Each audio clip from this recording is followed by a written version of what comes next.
अगर सरक्रीक इलाके में पाकिस्तान की ओर से कोई भी हिमाकत की गई तो उसे ऐसा करारा जवाब मिलेगा कि इतिहास और भूगोल दोनों बदल जाएंगे। मेरे साथियों, आज 2025 में पाकिस्तान को याद रखना चाहिए कि कराची का एक रास्ता क्रीक से ही होकर गुजरता है। सीमा अभी आपको बताएं, भारतीय वज़ीर दिफा राजनाथ सिंह की पाकिस्तान के खिलाफ हर्जा सराई।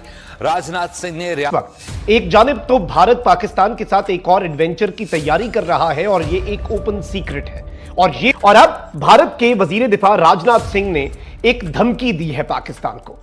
आज विजयदशमी का त्योहार है और इस मौके पर रक्षा मंत्री राजनाथ सिंह ने गुजरात के कच्छ में शस्त्र पूजा में हिस्सा लिया। इस दौरान रक्षा मंत्री ने एक बार फिर से पाकिस्तान को कड़ी चेतावनी दी। राजनाथ सिंह ने कहा कि अगर पाकिस्तान की ओर से सर क्रीक इलाके में कोई भी हिमाकत हुई तो उसका इतिहास भूगोल सब बदल दिया जाएगा। रक्षा मंत्री ने कहा कि पाकिस्तान को याद रखना चाहिए कि किर्क का रास्ता कराची से जाता है। अपने तज्जियों में जरा इसको भी पढ़ के शामिल कर लें ताकि तुम लोगों की औकात याद रहे। तुम लोग करोगे सर्जिकल स्ट्राइक, तुम लोग करोगे पाकिस्तान पे हमला, ये तुम लोगों की हकीकत है। दी एंड ऑफ इंडिया। और उतार चढ़ाव पाकिस्तान और भारत के दरमियान जारी है। कभी लगता है कि जंगी जुनून जो इंडिया का है उसमें कमी आ गई है, लेकिन फिर लगता है कि शिद्दत अभी बाकी है। आज ही AFP की खबर के मुताबिक पाकिस्तान की अथॉरिटीज़ ने आज़ाद कश्मीर में लोगों को ये कहा है कि खुराक का ज़ख़ीरा कर लें और दूसरी रोज़मर्रा इस्तेमाल की जो अशिया हैं उनको भी जमा कर लें, क्योंकि हो सकता है कि किसी वक्त भी कम से कम कश्मीर के बॉर्डर पर जंग छिड़ जाए। और ये इस तनाजुर में ये बात हो रही है कि अमेरिका कोशिश कर रहा है कि पाकिस्तान और इंडिया के दरमियान एक फुल फ्लेज वॉर शुरू ना हो। दूसरी तरफ भारतीय वज़ीर दिफा राजनाथ सिंह ने स्टेटमेंट दी है कि ऑपरेशन सिंदूर अभी ख़त्म नहीं हुआ, जो कुछ भी हुआ है वो सिर्फ ट्रेलर था। अब जब भी सही समय आएगा हम पूरी पिक्चर दुनिया को दिखाएंगे। आपने शायद राजनाथ जी का बयान गौर से सुना नहीं या आपने अपनी उर्दू बीच में घुसा दी है। कहा उन्होंने ये है कि अब ये जो नाज़रीन इकराम भोज एयर बेस जो है और ये विजय दशमी का जो दिन है उस दिन भोज एयर बेस जो है उसके ऊपर खड़े होकर ये पाकिस्तान को सख्त वार्निंग दे रहा है। और बात भी इस वक्त पाकिस्तान को इस बात का अंदाजा है कि इस मर्तबा भारत जो है वो नेवी की साइड से, यानी अब भारत जो है वो सारे का सारा वजन जो है वो अपनी नेवी पे डालने जा रहा है और नेवल साइड से भारत जो है वो पाकिस्तान के साथ कोई एडवेंचर करेगा। हमारे इंटेलिजेंस रिपोर्ट्स, हमारे एनालिसिस इस हवाले से बहुत पहले से इशारे दे रहे हैं और उसने पाकिस्तान के ऊपर एक्यूजेशंस की भरमार की है और पाकिस्तान को ब्लेम किया है और कहा है कि अब भारत जो रिस्पॉन्स देगा वो पाकिस्तान के लिए बड़ा खतरनाक होगा। और ये एरिया जो है ये सर क्रीक का एरिया है।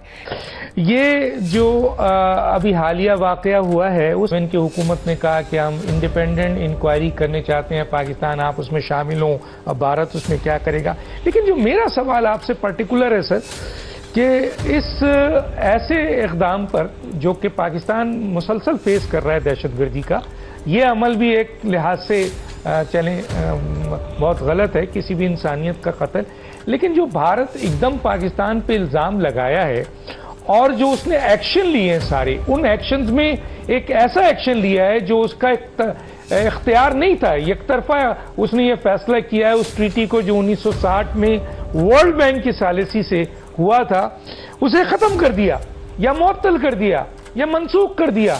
उस पर सर मैं ये सवाल रखना चाहता हूँ कि आलमी दुनिया, वर्ल्ड बैंक क्यों खामोश है? वहाँ पे बड़े जो थिंक टैंक्स बैठे हुए हैं, वहाँ पे ऐसे आर्टिस्ट जो कि बहुत काम करते हैं, इंसानी हुकूक के लिए काम करते हैं और लोगों के लिए आवाज़ उठाते हैं, ऐसे ऐसे लिरिक्स लिखते हैं। वहाँ पे जावेद अख्तर साहब, मैं उनका जिक्र इसलिए कर रही हूँ कि जावेद अख्तर साहब आपके लिरिक्स मैंने भी बड़े पढ़े हैं, आपके जो बहुत से गाने हैं उनको हमने भी सुना, क्योंकि हम हसद नहीं करते कि क्योंकि टैलेंट अगर सरहद से पार बैठा है तो हम हसद करें। टैलेंट की सर कोई सरहद नहीं होती। तो जावेद अख्तर साहब आप जरा लिखे ना, नरेंद्र मोदी साहब जो जुल्म कर रहे हैं, जुल्म की दास्तानें रकूम करें, क्यों नहीं लिखते आप लिरिक्स? और हम तुम्हें अपने आप पे इज्तिमाई रोना नहीं आता, तरस नहीं आता। What kind of a nation we are? क्या मसला है हमारा? हमारे इश्यूज क्या हैं? हर बंदा एंड लंबी लंबी जुबान, जिसको देखो मुझे कोई दिलचस्पी नहीं। They are grown up boys, देखते आ रहे हैं, समझ नहीं आती क्या इशू है हमारा। Is that an issue? लेकिन नहीं, खौफ ज़दा लोग लालची लोग, हवस के मरे हुए लोग, अक्लों पैदल लोग। दोस्तों, भारत के डिफेंस मिनिस्टर ने एक दफ़ा फिर पाकिस्तान को जो है वो टारगेट किया है, और इस दफ़ा उन्होंने ये कह दिया है जनाब कि हम जो सरक्रीक के इलाके का जिक्र किया, that is a different thing. They don't talk about the, by the way मैं सरक्रीक वो के आया हूँ, मैंने देखा हुआ है। उन्होंने कहा जी कि 78 साल हो गए हैं, हमारा सरक्रीक के ऊपर जो डिस्प्यूट है that is still there, he is right, but India table पे बैठना ही नहीं चाहता।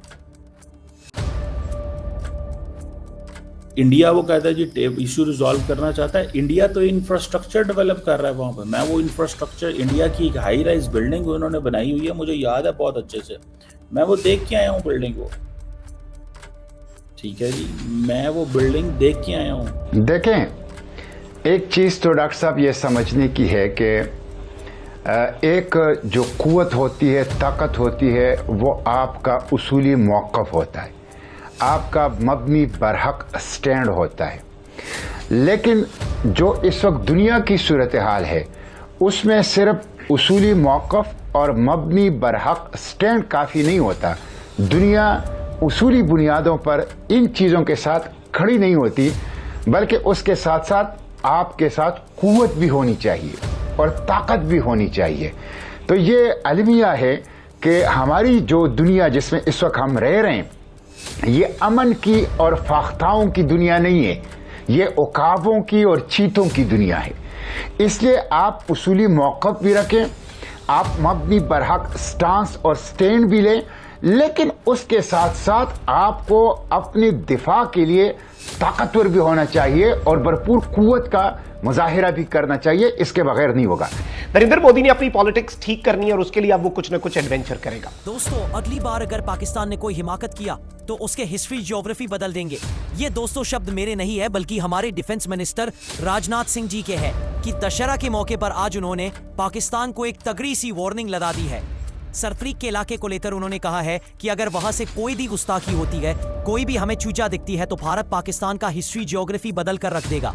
और पाकिस्तान को यह नहीं भूलना चाहिए कि सरक्रीक से ही एक रास्ता कराची का होकर जाता है।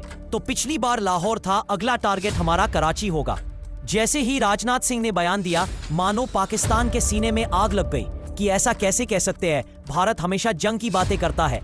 एक तरफ दोस्तों इनका देश टूटने के कगार पर है, पीओके हो, बलूचिस्तान हो, हर जगह अफरा तफरी मची हुई है।